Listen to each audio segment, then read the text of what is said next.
Hey everybody, it's Tamari the Astro Fashionista. Welcome to my channel. You know what to do by now. Please subscribe, give this video a thumbs up, and please let me know in the comments what other content you want to see from me. So you guys, it's March. I can't even believe it's March. I remember filming the January 2020 video. It's crazy that we're already here, but such is life. So March is really a big month astrologically. We have a lot going on here. I think it's going to be a generally good month. It's a 7 numerology month because if you add 2 plus 2 is 4, and then you add that to 3, the third month of the year, that's 7. And 7 is all about going inwards. It's a spiritual number. It's a number about preparation and really listening to your inner voice. It's the number before 8, which is more about work and enterprise, which I anticipate April to be about as well. But right now we have just a lot of like awakening energy. I know it's been a tough couple months with a lot of losses, or what seems like losses, a lot of media stuff going on and a lot of fear mongering. But I just want to remind you guys that we are the creators of our own destiny and our own life.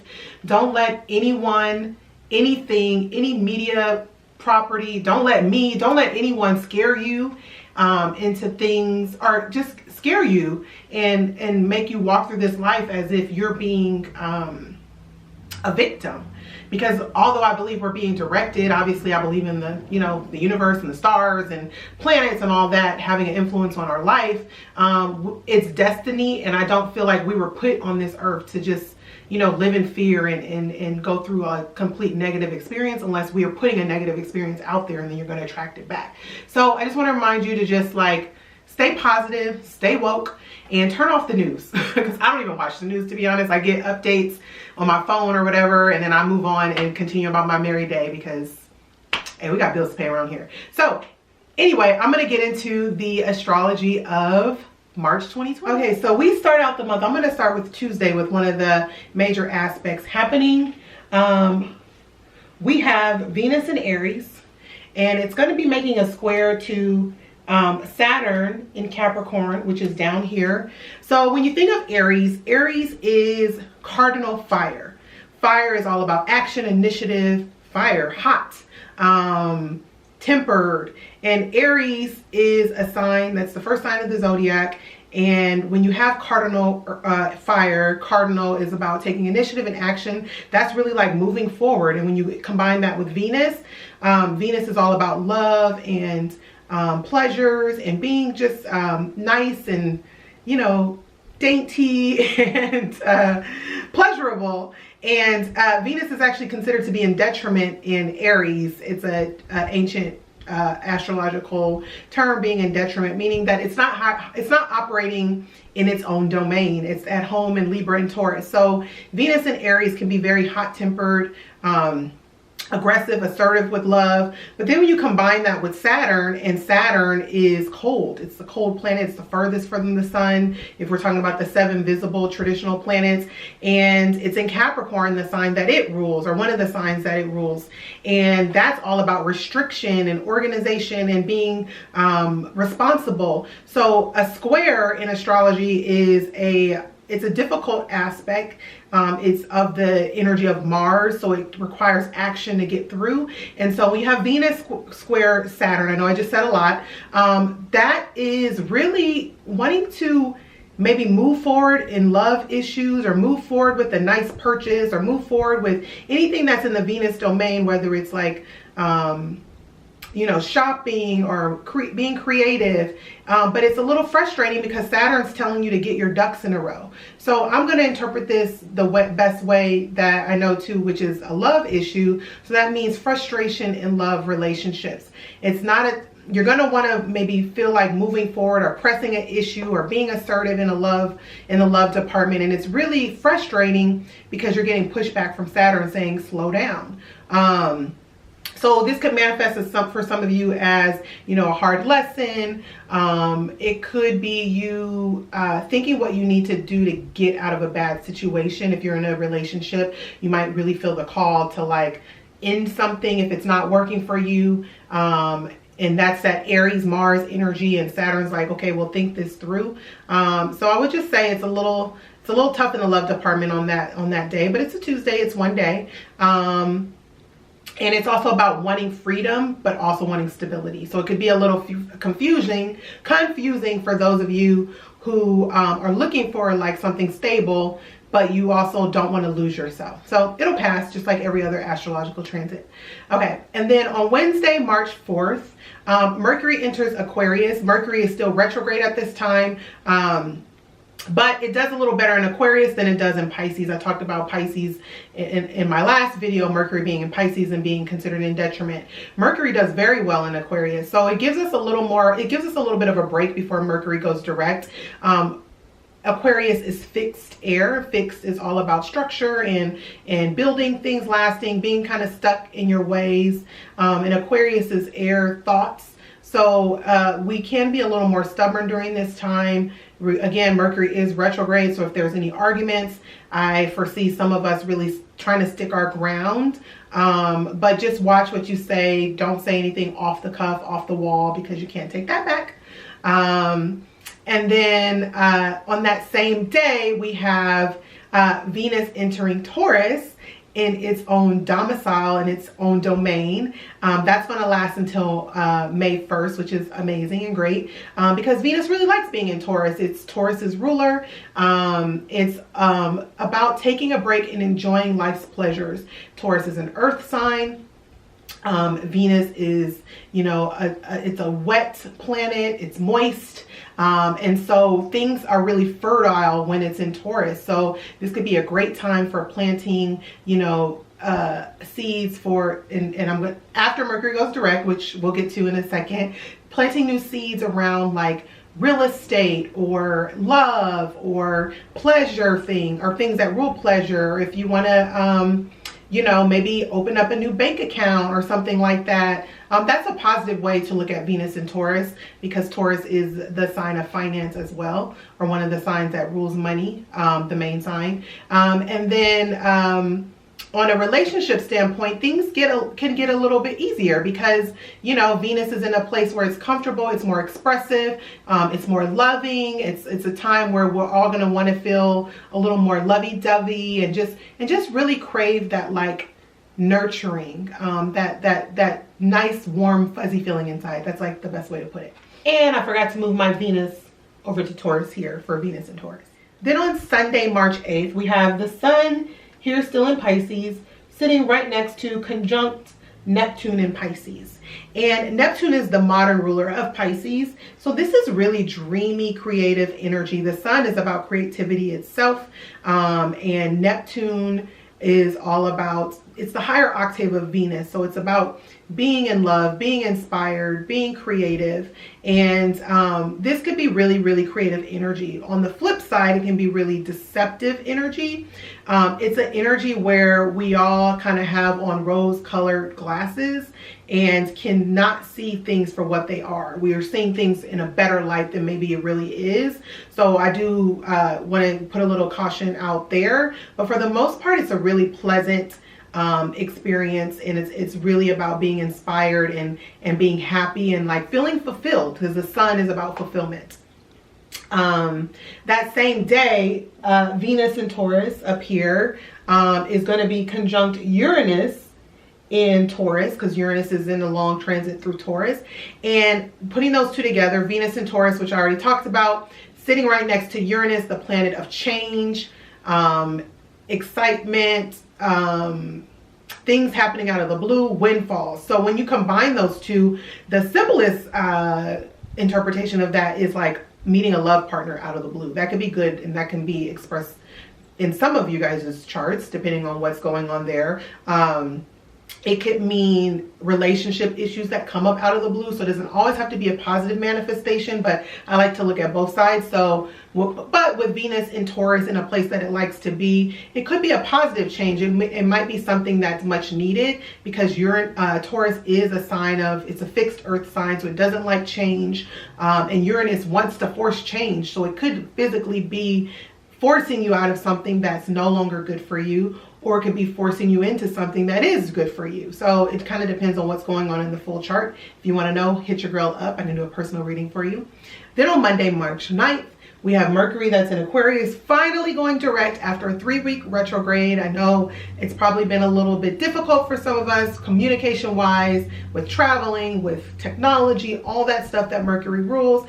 But finally we have a breath of fresh air and Mercury continues on its path of going quick and fast. So we're having that on that day. But on that same day, there's actually a full moon in Virgo. Where's my moon? So my moon, I can't see because of my light. Okay, here's my moon. The moon is going to be in Virgo. Again, I talk about when there's a full moon. The sun is actually sitting right opposite the moon, and the moon is being illuminated by the light of the sun. So this full moon in Virgo, I think, is actually a really good one. It's at, let's see, 19 degrees in Nikola Stanjanovic. Okay, I can't even say his name, so I'm not going to butcher it. I'm just going to put it below on the screen. He's a Serbian astrologer. I've had the pleasure of, being and learning from him at a retreat in Bulgaria. And I followed him on Astro Lada's channel. I will also link her channel below. He has the whole degree theory, and so I definitely incorporated that into my practice. And this full moon is at the degree of Libra. It's at 19 degrees, and that just gives a little bit of a Libra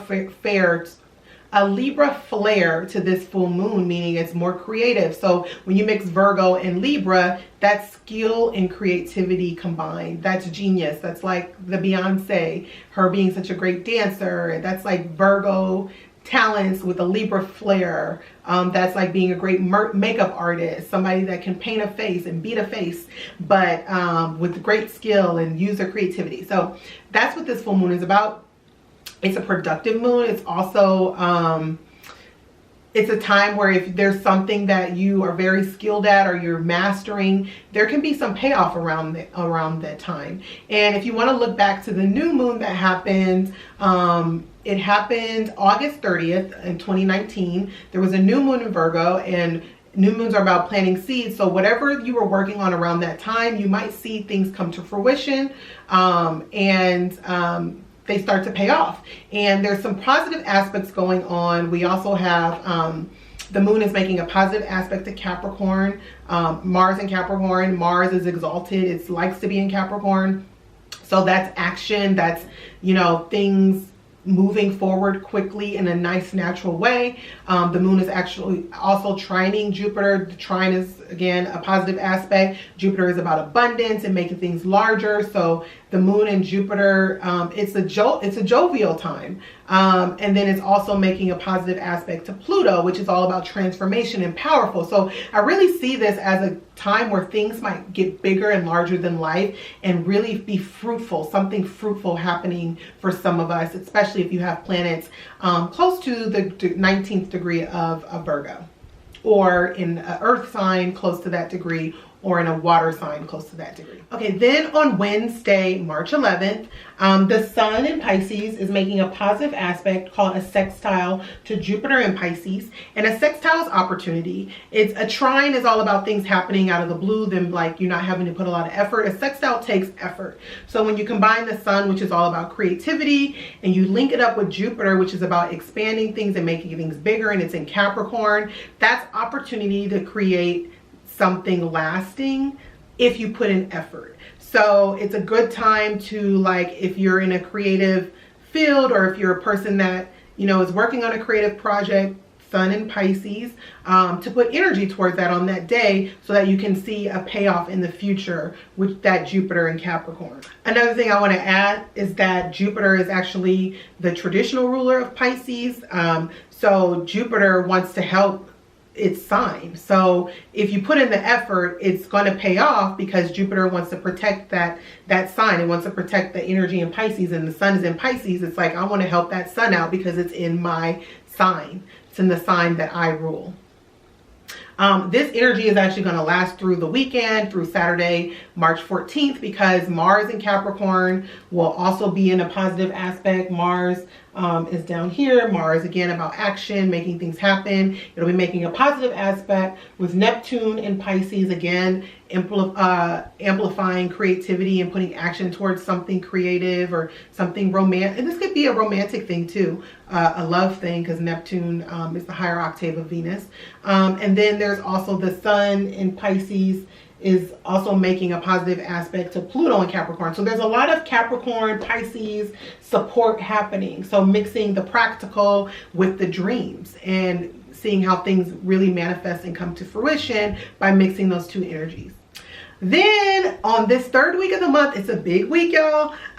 It's a big astrological week. For one, let's say, okay, so Mercury went here in Aquarius. It's going to move back into Pisces. We're going to have to deal with that energy for a little bit longer, but it's not the end of the world by any means. But on Thursday, March 19th, the sun is going to move into Aries. And this is the spring equinox. It's the vernal equinox. And this is the International Astrology Day. What us Western astrologers kind of consider like the beginning of the astrological year. And so what happens during this time is the sun's ecliptic, the sun's path around the Earth as we see it from here on Earth, because that's a geocentric view. We have a geocentric view of the planets, right? Because we're seeing things happen here. The ecliptic, the sun travels along this path and it crosses a point in the equator, and it's at the 1st degree of Aries. And so that's the beginning of the new astrological year. It's where there's equal day and equal night, hence the name equinox. And it's Aries season in the northern hemisphere. It's Libra season or fall in the southern hemisphere, so spring and fall. This is a big time, and it's really good. It's good new energy. I love fresh new starts. Just like we have a new year, then there's Chinese New Year, we have this new astrological year, and so it's a time for new beginnings. So Friday, March 20th, we have Mars in Capricorn sitting right next to Jupiter in Capricorn. So Jupiter in Capricorn, it's gonna last through the end of the year. It's not the best place for Jupiter to be. When I mean best place, it's not in Jupiter's most jovial domain, which would be Sagittarius or Pisces. But it's getting its limits there. It's learning how to be bigger and larger than life, but in a practical way, if that makes sense. It's making Jupiter be more practical. But when you add the energy of Mars, and Mars is about action, it can be a really good combination because Mars is exalted in Capricorn. It likes to be there. It's about being a workhorse and getting things done and being efficient. So it really could be, one expression could just be putting energy into something that is going to be long lasting or pay off good, or whether it's work or it's a new project. And then getting the blessings of Jupiter and having a little good luck sprinkled on it. Or on the flip side, it could be really explosive because Jupiter makes things bigger, and Mars is about, you know, action and aggression. It's the planet, the god of war, and fighting, and it rules iron and knives and all these things. So another thing you might want to do is just be a little bit careful. And as I go through the signs, I'll tell you where this is happening in your chart. Just not to just pay attention, be a little more safe. Don't just do things off the cuff. Don't just say things off the cuff. And just try to be a little more conservative. Okay, then on Saturday, March 21st, we have a big deal. I don't have a drum roll to give you. But Saturn, it's been perusing through Capricorn. It's going to make its way into Aquarius for the first time in about 30 years, almost 27 to 30 years. And this is a really, really big deal. This is the first taste of what the energy is going to be like when Saturn moves into Aquarius permanently at the end of the year for the next 2.5 years. So Saturn is all about structure. I talk about this every month. Structure, limits, time. It's about being responsible, taking care of your business. And Aquarius is ruled by Saturn in traditional astrology. Uranus is the modern ruler, but Saturn is the traditional ruler of Aquarius. So it's still in its own domain. It's been in Capricorn. Capricorn is about or Saturn in Capricorn is about setting limits, putting structure and boundaries into place. We've seen a lot of things blowing up, being brought to the light, with Pluto being there in the media and just all kinds of shenanigans happening. Aquarius is the breath of fresh air that actually sets up new processes that we learned when Saturn was in Capricorn. So I do foresee this as being almost like a fresh new start of a new normal. A new age. We are in the Aquarian age, but this is like, okay, now that we've learned so many lessons, what are we going to do with it? Where can we go? How can we innovate? Aquarius is about innovation. It's about humanitarianism. How do we make the world a better place? There's climate change. I have the chills right now because I really feel like it's all of our responsibility to be responsible about the earth for our children. I don't have children yet, but you know, if you have children, or if you want to have children, or you have nephews and nieces, whatever, it's our responsibility to make this world, to preserve it for them, because we can't leave something in a worse state and then just pass on the problem to other people. So I do feel like there will be, you know, advances in science, advances in innovation with Saturn in Aquarius. So this is a really, really big deal. This transit is only going to last until July. This first time around, it's going to go retrograde, and then it's going to go back into Capricorn and then move back into Aquarius at the end of the year. For those of you that are born between 1990 and 1992, you will be in your Saturn return. Welcome and good luck with that. I'm just joking. I actually have a video about the Saturn return. I will link it below or put it somewhere up here. And really, it's about a changing of the guard. And ending the month, Monday, March 30th, we have Mars entering Aquarius.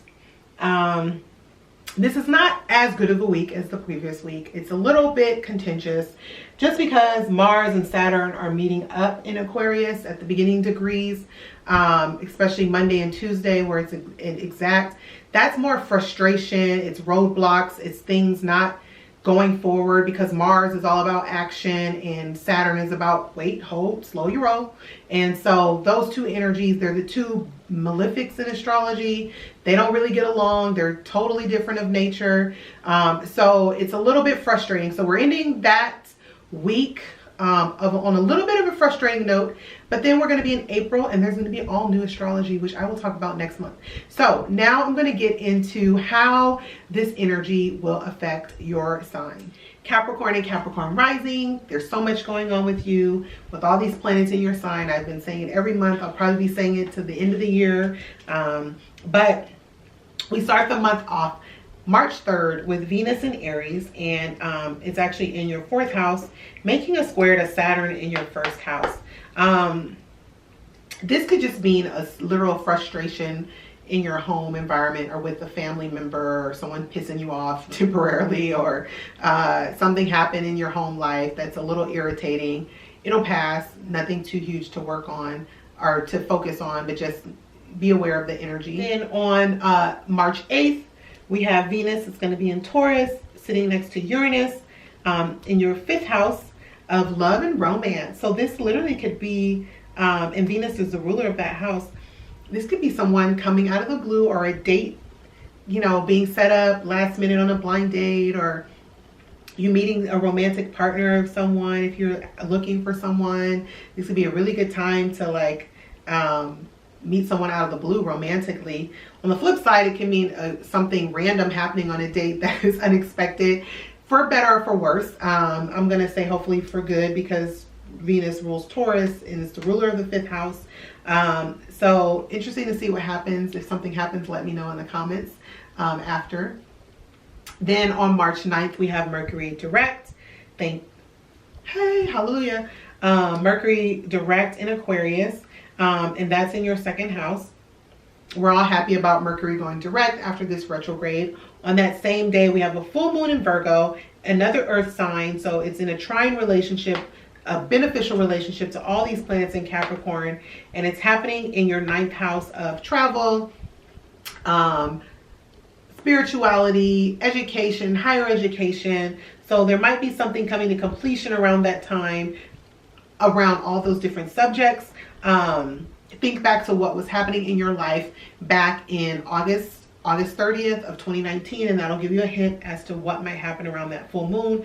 But something with you connected to spirituality or higher learning or travel. Maybe it's literally you just taking a trip or you completing some trip of some sort. Then on March 19th, we have the sun moving into Aries, moving into your 4th house, putting the spotlight on home matters.